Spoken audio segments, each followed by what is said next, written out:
Have you ever wondered how a simple traffic stop, or even asking a few questions, could land someone in a courtroom? In today's episode on USA Justice Hub, Judge Boyd carefully examines two very different cases. One woman is accused after marijuana is found inside a vehicle, while another is arrested after confronting police officers during a disturbance. But as the hearings unfold, the judge challenges the evidence, questions law enforcement's decisions, and delivers powerful advice that everyone should hear. Stay until the end to see how these surprising courtroom moments unfold. Up on a vehicle bearing an expired agent tag. The officers made contact with the occupant of the vehicle. Defendant Cephas was arrested for a DWLI, and defendant Jackson had active warrants at Webster PD. Officers conducted an inventory of the vehicle and located two small black bags containing a green leafy substance on the passenger side where defendant Jackson was sitting, and a backpack containing a firearm in the trunk. The substance was identified as marijuana based on training and experience. The weight was 4 grams or 0.141 ounces. The defendants denied ownership of both. The defendants were identified with Texas driver's license. Okay, I have so many questions. Yes, Judge. So first off, you said defendants. Yes, there are two defendants, Your Honor. Right. So the driver. Yes, Your Honor. Okay, and then the weed was found where? Under the passenger seat where defendant Jackson was sitting. In what? In two small black bags.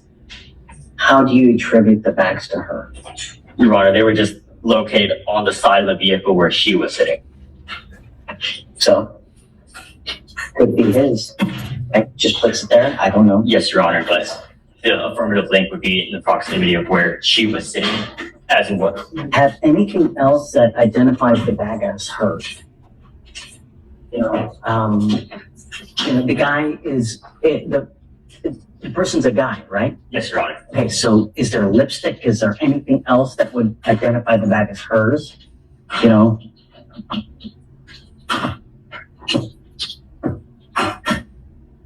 Your Honor. All we have is that it was located on the passenger side glove box, just those two small black bags. Glove box. Yes, Your Honor.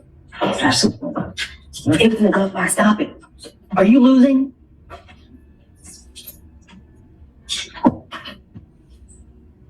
Yes, Your Honor. That's all we have. Okay, I'm gonna find no probable cause. Be careful with the company you keep. When you hang with dogs, you get fleas, Miss Jackson. You know this. Come on. Please, just take a seat. Good morning, Miss Wimbush. Ma'am, you are charged with interference with the duties of a public servant. You're facing up to 6 months in jail and or a $2,000 fine. We are going to do probable cause. You have the right to remain silent. Anything you say can or will be used against you. You have the right to have an attorney present. If you cannot afford one will be appointed to you. On September 26, 2024, at approximately 1:15 p.m., an officer responded to a call at the TSU Library Center located at 3100 Claiborne Street in Harris County, Texas, regarding a disturbance. The officer made contact with the individual causing the disturbance, and the defendant approached asking officers what's going on and what did she do. The officers repeatedly asked the defendant to step back, and she became belligerent, asserting that they were at her store. She eventually complied and moved away, but she insisted that a police supervisor be called to the scene. TSU Sergeant Barnett arrived and spoke privately with the defendant. Afterwards, responding officer requested the defendant's information to report her behavior to her supervisor in the university. The defendant refused to provide it and attempted to bypass the officer. When the officer asked her to identify herself again, the defendant declined and attempted to walk away. As the officer tried to detain her, she began to throw herself on the ground and yell, escalating the disturbance. Several officers issued verbal commands for her to comply. The defendant continued to resist, jumping around and asserting her rights. The officer attempted to escort her outside. The defendant then wrapped her arms and legs around a pole, continuing to yell. The officers physically pried her from the pole and detained her. The defendant used her body weight to resist and push against the officers. The defendant was then placed in the back of the patrol car without entry. Okay. What was she doing wrong? So it appears she wasn't the initial person causing the disturbance, but when they came to respond to the disturbance that they were called for, she intervened And once they asked her to remove herself from the situation, And you didn't say, when you initially started saying about everything, you didn't say that she was the initial cause of the disturbance, that there was a call for a disturbance. They get out there and she, I guess, So what it says is that they made contact with the individual that was causing the disturbance, and then the defendant approached asking. see, right. So she just comes up, starts being nosy, right? Right. And then she basically, I guess, is trying to leave, and then they start asking her for her information. Well, they were asking her to leave the scene so that they can respond to the disturbance, and she wouldn't comply. I think that's the issue, that she wouldn't leave when Did they you, asked her. you say that? Yes. They asked her to move away from the scene and she refused to comply. So, will you read that part again? So when she approached the officers repeatedly asked the defendant to step back, and the defendant became belligerent, asserting that they were at her store. She eventually complied and moved away, but So she complies, she moves away, right. But then she came back. okay? And so at that point, when she returned, they asked her to identify herself. She refused to provide her identification. And then at that point, when they asked her to identify herself, she attempted to bypass the officers. She leaves, she's trying to leave. She is attempting to, she's attempting to leave again. And then they start bucking up to her. Sure, yeah. Judge, what is this case? It's on for tomorrow's docket. Let me give you the cause number. 251-1137.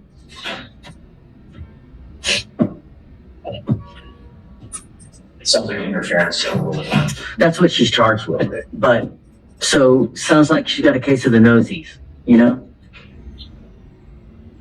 She goes up there, allegedly being nosy, leaves, comes back, and then they start asking for her information. She declines to give her information. So, Judge, what I'm looking at here, just to add context to the situation, she approaches an unrelated incident. It looks like she's asking what's going on. Fine. They talk to her individually. Okay. They tell her to leave. She continually asks what's going on. What did she do?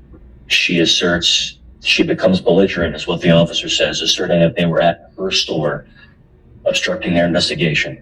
Eventually, I don't know what the time frame is, but they say eventually she complies, moves away, but insisted that they need to call a supervisor to the area. A sergeant then spoke with her privately.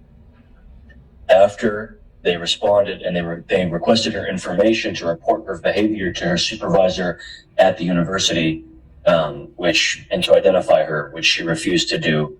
She then attempts to bypass officers. They ask her for identification again. They're detaining her. She says no. What's the interference?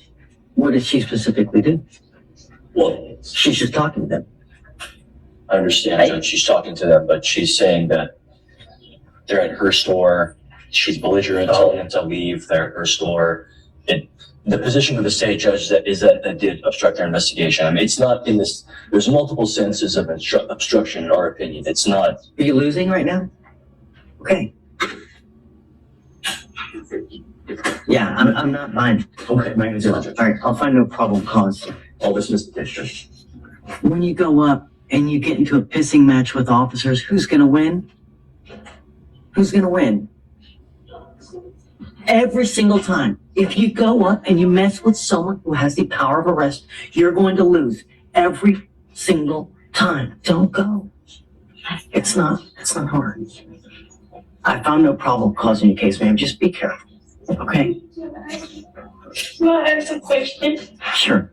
If I want to press charges, Don't. You know what? Let sleeping dogs lie. Don't. they assaulted me. They knocked out my tooth. They chipped my tooth. I got bruises on me. And you can always go file a complaint with Internal Affairs. Whatever. How could I do that? I don't know the protocol. So, what agency was this? Is this, did you say it was at a college or? Yes. Okay. You go to the Texas Southern University Police, you go to Internal Affairs, and you can file a complaint that way. Okay, I would take everything that you have, and that's how you do it. Okay, but just be careful. I can't believe you go back to my job because they're trying to ban me. I don't know. I mean, did they issue some kind of trespass warning? No, sir. If there's a trespass warning, be careful. I don't think that one has been filed. They haven't told me about any kind of trespass or anything, so just be careful. These cases remind us that every courtroom hearing is about more than just accusations. It's about examining the evidence, understanding the law, and making careful decisions. If you enjoyed this real courtroom breakdown, don't forget to like, subscribe, and turn on the notification bell so you never miss another fascinating courtroom story from USA Justice Hub. Thanks for watching, and we'll see you in the next video.